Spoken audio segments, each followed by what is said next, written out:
didn't allow the customary public use for the beaches that has historically been done in certain parts of the state, but really it affected the folks here, I think, more than anything. And you know, I wasn't involved in that. I didn't know kind of how that came to be, but I definitely saw that many years ago, is that this was something that a lot of people really cared about. And so it was something that I always kind of had in the back of my mind. We have been very, very strong in supporting the vitality of Florida's beaches. And we have the best beaches in the United States, maybe in the world, and certainly the people that have come to this part of the state recognize that these are really, really first-class beaches here on Florida's Gulf Coast. And so we have done, since I've been governor, almost $600 million for beach renourishment areas in various parts of the state, but particularly in those parts of the state that have been affected by recent hurricanes. And you know, you'll see these hurricanes come in and the surge, and some of these dunes can get swept away. So we've been really, really intent on doing that. We've gotten a lot of money where it needs to go to be able to restore and to keep these things really, really positive. This year's budget, I'm going through all this stuff now, but there will be money in the budget when I sign it to be able to do more beach renourishment. So it's a big part of our state. You see, obviously, in this community, the amount of money that comes in here for tourism and everything. I mean, I remember during COVID, you came down, you wouldn't know COVID existed. It was like the whole world came down to Northwest Florida. It was just totally booming. But that has a huge ripple effect on all the folks that are employed at restaurants and the hotels and all the other amenities that you have. And so it's really, really been strong. I guess you're probably in high season now, since we're in the summertime and it seems like things are going well. But being able to have these beautiful beaches is a huge, huge asset for our state. It really does help drive the economy. It also is just important for the culture of the state and for being a Floridian. And for a lot of our residents, we live relatively close to a beach because we have a massive peninsula. And so you grow up having access to nice beaches, and it's just a part of life. You know, same thing with the fishing, honestly, and why last time we were in Northwest Florida, we did the Gulf Red Snapper announcement. Massive season we have for Gulf Red Snapper because we have control from the feds and we're really getting it done. Important part of the culture as well. So there's a lot of things, but then it's also just you want to be good stewards of what God's given us. And we want to make sure that when whether it's me as governor, these guys in the legislature, whoever, you know, when your time is up, you've left it better to God than what you found it. I can tell you we've definitely done that under my tenure and my administration. So we want to continue to do that. Now, this issue about use has been one that I know a lot of people have cared about. Senate Bill 1622 will repeal the burdensome state mandates and return decision-making power to local governments when it comes to recognizing recreational customary use of beaches. Under prior law that was enacted prior to me becoming governor, local governments were prohibited from affirming the public's recreational use of the dry sand areas of private beaches unless they first went through a complex and costly judicial process. That law tied the hands of counties and cities trying to protect the rights of residents and visitors to enjoy the same beaches that they had used for generations previously. By repealing the law, we return the authority back to local communities.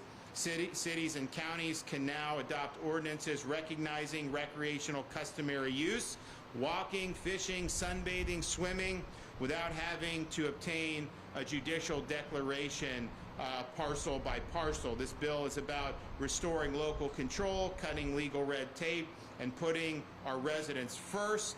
But it goes even further to strengthen our coastal communities.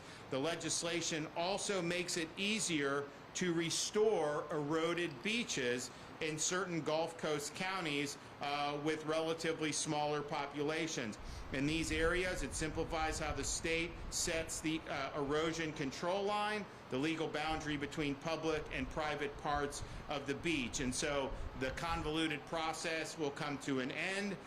We will be able to rapidly work to restore these beaches. The bill also allows Florida's Department of Environmental Protection to move forward with beach restoration in areas the state has already declared critically eroded as of August 2024 without having to secure public assessments from private Gulf Front landowners. This will ensure the restoration projects can begin very quickly and that every dollar we invest in rebuilding the beach goes towards actual sand and vegetation, not needless litigation. Finally, the bill includes an important declaration that the state is not expanding its ownership claims beyond what is already constitutionally and legally recognized. We are protecting private property rights while also advancing projects that are in the public interest. I want to thank Senator Trumbull, the representatives who were all here, who were instrumental in bringing this bill to the fore. I know this is something that a lot of folks in the community have wanted to see for a long time, and momentarily we'll make it official. But before we do that, I'm going to bring up some of our speakers, and so we'll start with Alexis Lambert from Environmental Protection.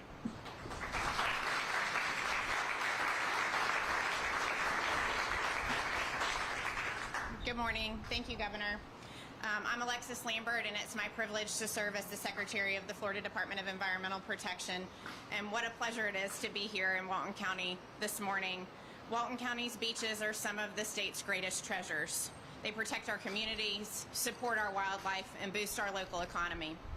They welcome more than 5 million visitors each year who come to swim, fish, and spend time with friends and family. With white sugar sand and clear turquoise waters, it's no surprise that people around the world come to enjoy these beaches. Our beaches and dunes, as the governor said, are our first line of defense when storms come, helping shield homes and protect businesses. Of Walton County's 26 miles of beach, nearly 19 miles are now considered critically eroded and in need of nourishment. Today, with the signing of Senate Bill 1622, we're taking an important step to better protect and restore these beaches. The bill clarifies how local governments can set beach use rules without unnecessary red tape. It also simplifies how we can set erosion control lines, allowing vital beach nourishment projects to move forward more efficiently.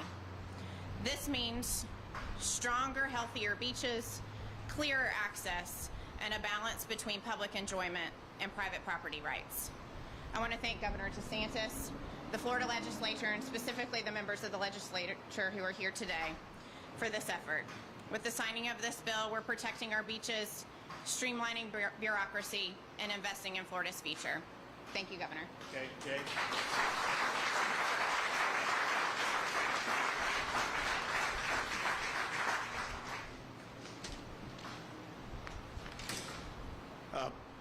Thank y'all so very much for being here. Governor, I want to say thank you for being here. You once again have shown up for Northwest Florida, standing with the people of Walton County and with everyone who wants to enjoy what we believe are truly the most beautiful beaches in the world. This bill is much more than policy. It's about families. It's about tradition, and it's about restoring something that never should have been taken away in the first place. Back in 2018, when the state passed a law that blocked local governments from recognizing customary use of beaches, no one felt that impact more severely than Walton County. Overnight, people who had walked the same stretch of dry beach for generations were being told that they were trespassing. That's not the Walton County I know, and it's not the Florida I believe in. The people here weren't asked for anything unreasonable. They weren't asking for anything unreasonable. They just wanted to keep doing what they've always done. Walk the beach, toss a football, build a sandcastle with their families, and instead they got confused, conflict, and courtroom battles, all to protect a simple, time-honored way of life. Walton County, as the Secretary said, has 26 miles of coastline, but only 9 of those miles are public. So that leaves 17 miles of beach that's in limbo. And when 80% of your economy relies on these beautiful beaches relating to tourism, it's not just a legal issue, it truly is a community issue. It impacts jobs, small businesses, and the spirit of the place that we call home.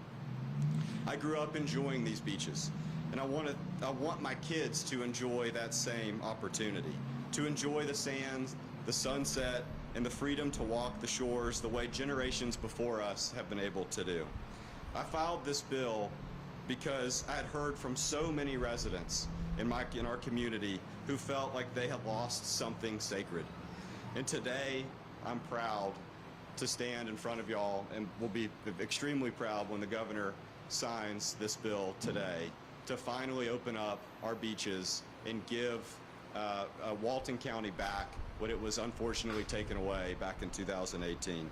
Today's not just a good day, today is a great day. A great day for Walton County, a great day for our beaches, and a great day for the state of Florida. And I'm thankful, Governor, for your efforts in making sure that this bill made it across the finish line. So thank y'all.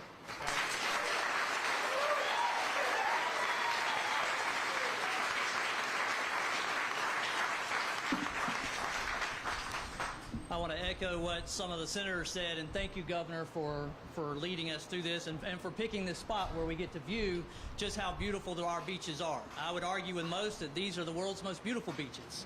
As they play baseball, where the Gulf was the backstop and the dunes were center field fence.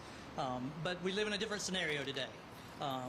I can't enjoy the same thing. My kids don't get to enjoy the same benefits. You have to pick small sections of the beach to do that or to enjoy your beach.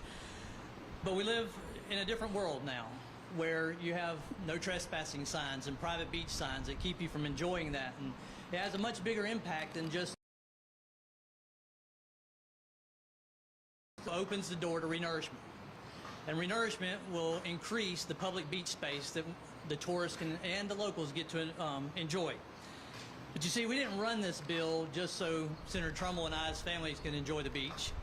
We ran this bill for the thousands of locals and residents here that have spent time on those beaches and should enjoy those beaches and have enjoyed them for generations. We also ran this bill for the millions of individuals that visit here as tourists every year, that spend their hard-earned dollars coming year after year, who came the first time to bring one of their family members as a baby, and now that baby has got their own babies, and they're still coming year after year to experience the wonderful beaches of Walton County.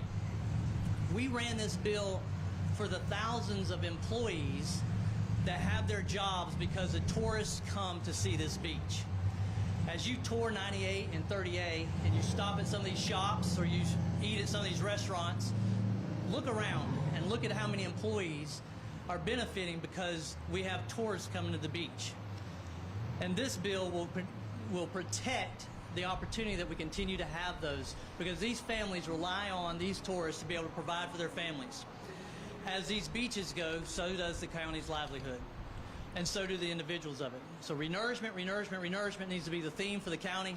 As the governor gets prepared to sign this bill and we pass the baton off to the county, I pray that you'll keep those families in mind as we journey through this renourishment process, that it's not just about the economic impact that it has on the county, which is great. As the senator said, it's over 80%. But remember those families who are feeding their kids and keeping the lights on because of the jobs they have from the tourism. See, renourishment is going to be beneficial for everyone. It's beneficial for the residents, it's beneficial for the tourists, but it's also beneficial for those beachfront homeowners. That renourishment will provide an invaluable security and buffer for storm surge and other natural disasters. So as I close, I want to again say thank you to the senator. He had a much harder lift on his side than I did on the House side, but I want to thank the governor for being there from day one and for always putting families first and the natural treasures of Florida first. So thank you, Governor.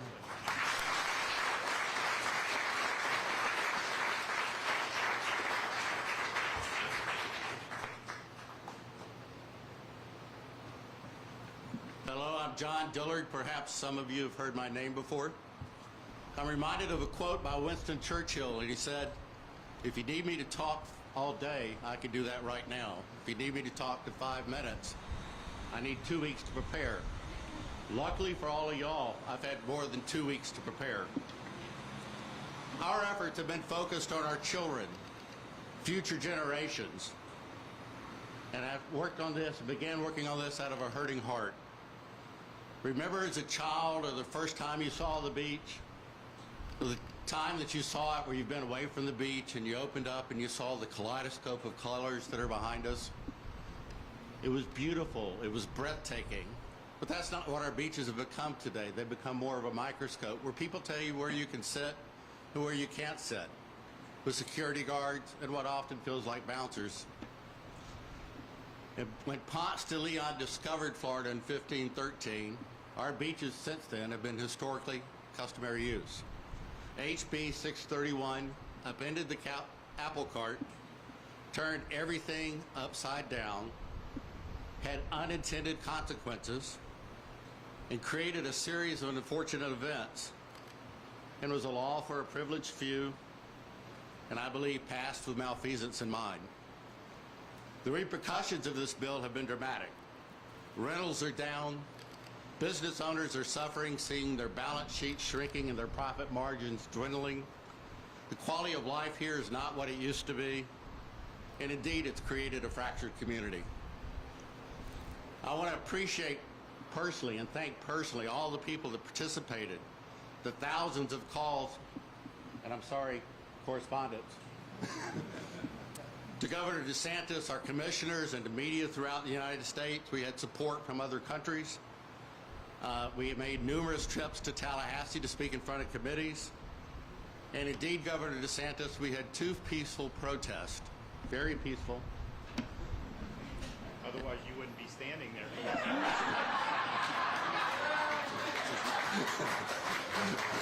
Amen. And one of them was indeed a protest when your plane couldn't make it to Legendary Marina because of the storms and the thunderstorm and the driving rain that was occurring. We were standing in the rain waiting. We're not waiting anymore. To Senator Jay Trumbull, who sponsored the bill 1622, who spoke out, and our future Senate President, thank you.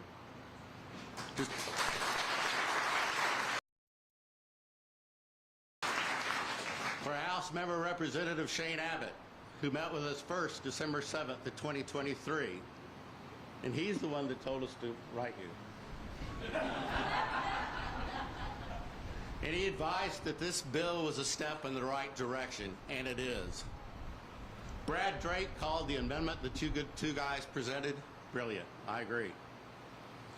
Commissioners Tony Anderson and Danny Glidewell, who made numerous trips to Tallahassee to speak out on the bill's behalf. SB 1622, which will now no longer be SB 622, will become a law in just a few moments, protects property rights. It does not reverse prior legal settlements. It provides a way for public beach access when none previously existed. It restores Walton County to an equal footing of all 67 counties of Florida.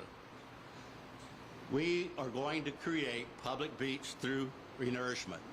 The bill passed unanimously in the House and only two nay votes in the Senate. The county, Walton County, gets a mulligan. We get a do-over. We need to be focusing on next steps. We have a survey that's being completed as we speak that we need to get in the hands of everybody with GPS units so everybody can know exactly where they can and cannot sit. We have $60 million allocated at the county level with $60 million of allocated matching funds from the federal government to begin the renourishment process. And we need the best legal minds that our county can obtain to help us in this process if we run into any obstacles. And as I shared with the county before, and Shane so eloquently said, renourishment, renourishment, renourishment. To our beachfront owners, I extend an olive branch. This law protects your property. It does not redraw property lines. It was never our intent to take property from those who own it.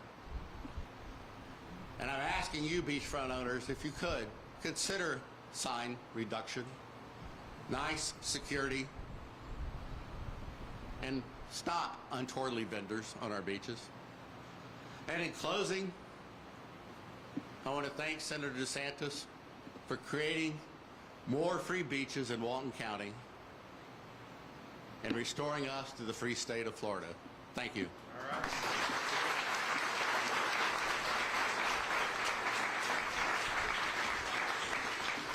Great comments, although you demoted me from governor to senator. That's okay. I consider that a demotion. So we're excited to be able to do this. I know that it's going to be exciting for a lot of folks that live here in Walton County, but also expands opportunities for those who are visiting here. I know this is a great place to visit. I know there's a lot of folks that come down, and I'm looking at this sign, $32 for a grouper sandwich. Those are definitely getting those tourists to pony up, which, hey, what you got to do. I don't know that I would pull the trigger on $32. I love grouper sandwich. I don't know if I could pull the trigger on $32. So, you know, the inflation, though, with food has just been amazing over the last however many years. It's been unbelievable. I'll go through, you know, we've got 3 young kids, so I've got a rising 3rd grader, rising 2nd grader, rising kindergartner. And I can't get through the drive-thru at McDonald's without spending $40, $50, it seems. I mean, it's just like one thing. It used to be you could get it very cheap. Now it's more and more. And all these places you go through, you just look and it's like all of a sudden, and something's got to give on that, because, I mean, that really is difficult for a lot of families to be able to afford. I know we've got some stuff that the legislature did, some tax policy. I want property tax relief more than anything, and so that's what we're going to deliver.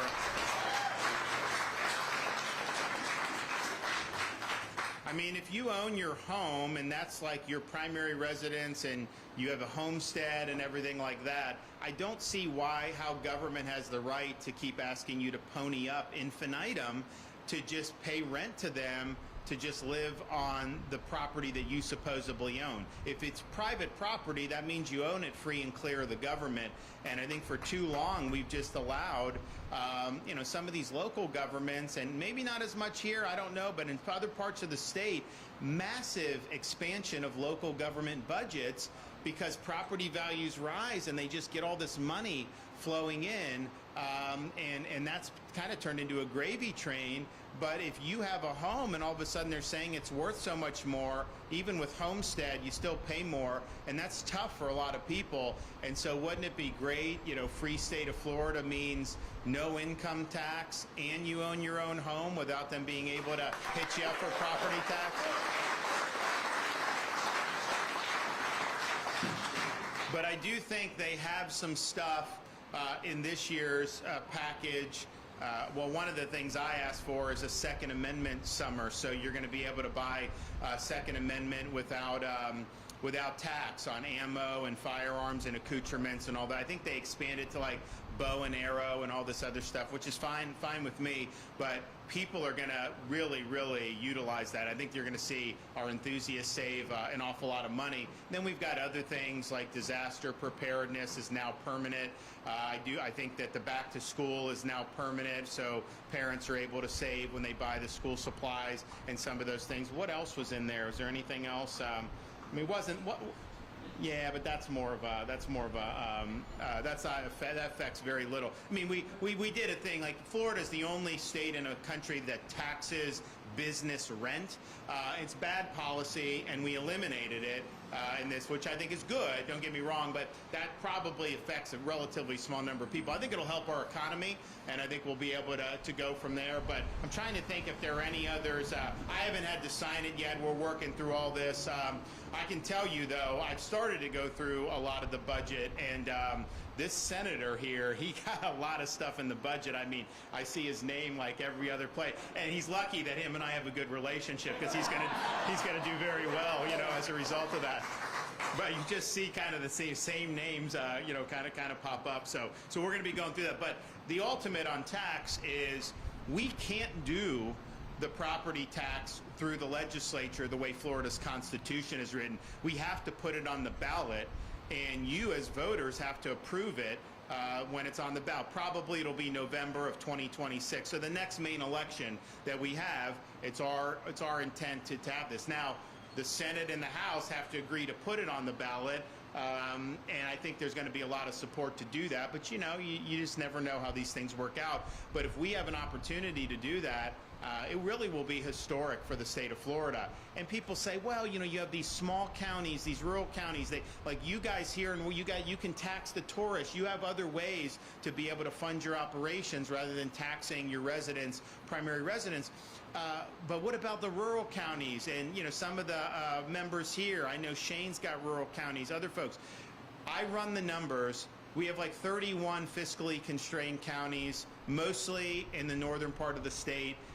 And if you totally eliminated property tax on everybody's, all Florida residents' primary homesteaded properties, you could backfill 100% of that revenue loss. It's $300 million a year, which is not a lot for us to be able to handle for the state of Florida. So every rural resident should want us to do this, and don't let them tell you they're not going to have money. We can give money if that's what it takes to get the job done. So we're going to be working really hard on that.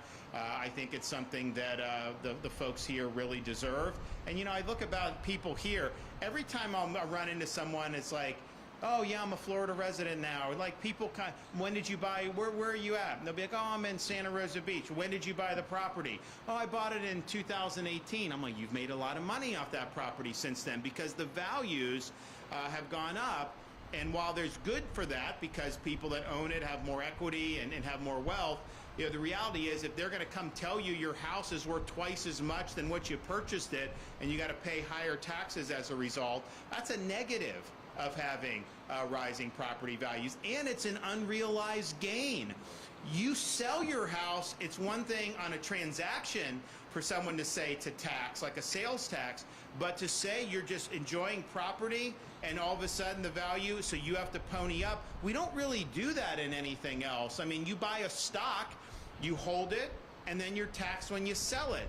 The stock doubles, they don't just tax you as you hold it. So unrealized gains is not the way you want to run a tax system, but our property tax system basically relies on these unrealized gains. So we're going to work hard to provide relief, but ultimately we can't, as elected leaders, deliver the relief without the voters approving it at the ballot box. And so just get ready. You're going to have an opportunity to do that. I'm sure it's going to be very favorably received in Walton County and probably everywhere else, you know, in this part of the state. You know, there may be some little pockets. There's only pockets of blue in Florida now. You know, when I came on the scene, there was a lot more blue. Now it's like small pockets. Gainesville, Orlando, Broward, even Miami-Dade is red now. Who would have thought that 5 years ago, that Miami would be red? And it is. Even Palm Beach. You know, we won Palm Beach. That was the first time a Republican had won in like 40 years. So you're seeing that. And I can tell you, if this socialist mayor candidate wins in New York City, you're going to see real estate values skyrocket even more in Palm Beach, because people are going to get out of that city. As bad as de Blasio was, this guy is like going to be way, way worse. He doesn't think that you should have law enforcement in dangerous parts of the city, that you should send in social workers. See how that works out for you. It ain't going to work out well. So, you know, they've made a lot of really dumb decisions, and we've benefited from it. But there are pockets of blue that may resist property tax relief.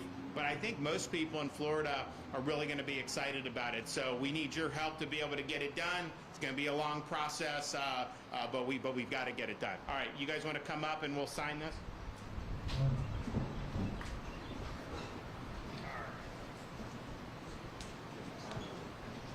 Absolutely.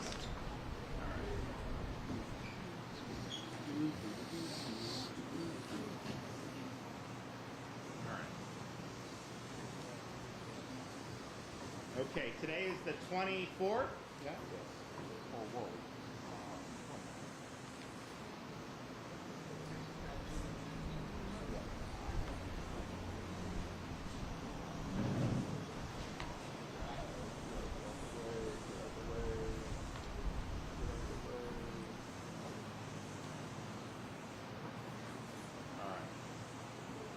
Go. Want one? Who else wants one? Okay. Who else? Where's the, you want it? All right, I got one more. Peanut Gallery?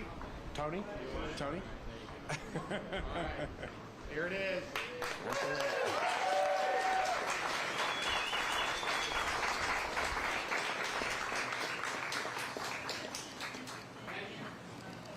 What's that?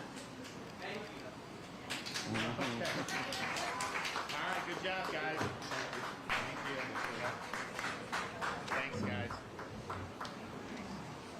Good job. Thank you. Of course, of course. Look forward to working with you. Yeah, thank you, thank you. Hey, how you doing, man?